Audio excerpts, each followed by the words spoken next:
ஒரு சயின்டிஸ்ட்டா, இவ்வளோ ஸ்டார்ட் அப்ஸ்ல எல்லாமே பல விஷயங்கள் செஞ்சுட்டு இருக்க ஒருத்தரா, நீங்க ஒரு 10 வருஷத்துல இந்த இந்த இந்தியாவ எப்படி விஷுவலைஸ் பண்றீங்க? நீங்க இப்படி நின்னுட்டு இப்படி பார்த்தா, இந்த இந்த ஊரு, இந்த சென்னை எப்படி இருக்கும்? Urban air mobility will become very common place 10 வருஷத்தில். எல்லா ஊர்லேயுமே ஒரு அட்லீஸ்ட் இப்போதைக்கு நாங்கள் நினச்சிட்டு இருக்கிறது அட்லீஸ்ட் ஒரு 20 சிட்டிஸ் இன் இந்தியா. ரொம்ப நான் சொல்கிறதுலாம் ரொம்ப கன்சர்வேட்டிவாக சொல்லுவேன், ரொம்ப ஜாஸ்தியாகவும் சொல்லலை.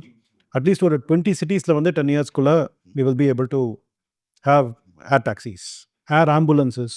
அது முதலே இங்கேருந்து பண்ணிடுவோம். அதே போல் நிறைய ட்ரோன்ஸ் வரும். ட்ரோன்ஸில் வந்து ஏர் கார்கோலாம் அனுப்புவாங்க.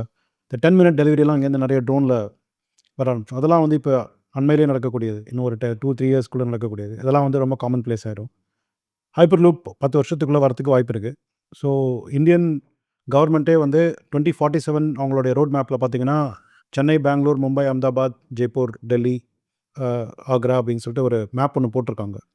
ஸோ அந்த மாதிரி வி வில், ஐ திங்க் அந்த ஃபுல் நெட்வொர்க் வந்து 10 இயர்ஸில் முடியுமான்னு தெரியல. But at least key things like maybe Chennai, Bangalore, Pune, Mumbai, Ahmedabad, அந்த மாதிரி ஏதாவது சில இடங்கள்லாம் வந்து ஹைப்பர் லூப் வரத்துக்கு ஒரு நல்ல வாய்ப்பு இருக்குது. ராக்கெட்ஸில் வந்து வி வில் பி நம்பர் 1. ஏன்னா we will be able to offer very cheap rates of launch. So அதை வந்து காம்படேட்டிவாக இருக்கும். What I am expecting is இப்போ இந்த ககன்யான் ப்ரோக்ராம் பண்ணியிருக்காங்க. ஸோ அதில் வந்து நம்மளுடைய விண்வெளி வீரர்கள் அனுப்புவாங்க.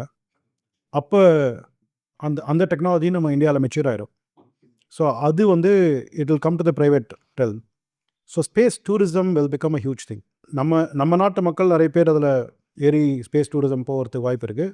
அதோடு இல்லாமல் வெளிநாட்டு மக்களுக்கும் ரொம்ப அஃபோர்டபுள் லெவலில் நம்ம வந்து ஸ்பேஸ் டூரிசம் பண்ணி காமிப்போம்.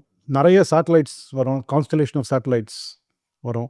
அந்த சேட்டலைட்டை வச்சு ஜிபிஎஸ் அதெல்லாம் வந்து அப்படியே சாதாரணமாக இருக்கும். இன்றைக்கி தேதியில் பார்த்தீங்கன்னா ஜிபிஎஸோடைய அக்யூரசி வந்து ஒரு எனிவேர் பிட்வீன் 1 to 6 மீட்டர்ஸ். இப்போ நம்ம இந்த இடத்துக்கு வந்தோம்னா, இந்த ரோடு முனைக்கு வந்துட்டோம்னா, அந்த கரெக்டாக அந்த ரோட்லேருந்து எந்த வீட்டுக்கு போகிறோன்றது நமக்கு தெரியாது. ஜிபிஎஸ் அவ்வளோ சொல்லாது. நம்ம தாண்டின பிறகு தான் யூ ரீச் டு ஸ்பாட். வேராஸ் இன்னும் ஒரு ஃபியூ இயர்ஸில் வந்து 1 சென்டிமீட்டர் அக்யூரசி வரைக்கும் நமக்கு சொல்லுது. இப்போ நம்ம ஜிபிஎஸ் வச்சு நடந்தோம்னு வச்சுக்கோங்களேன், அது இங்கேருந்து தடுமாறும். நம்ம எந்த பக்கம் போகிறோம்னு சரியாமல் கொஞ்சம் அப்படி இப்படியும் சுற்றும். அதெல்லாம் இல்லாமல் நம்ம ஒரு அடி எடுத்து வச்சாலே இது சேட்டலைட்லேருந்து கண்டுபிடிக்கலாம்.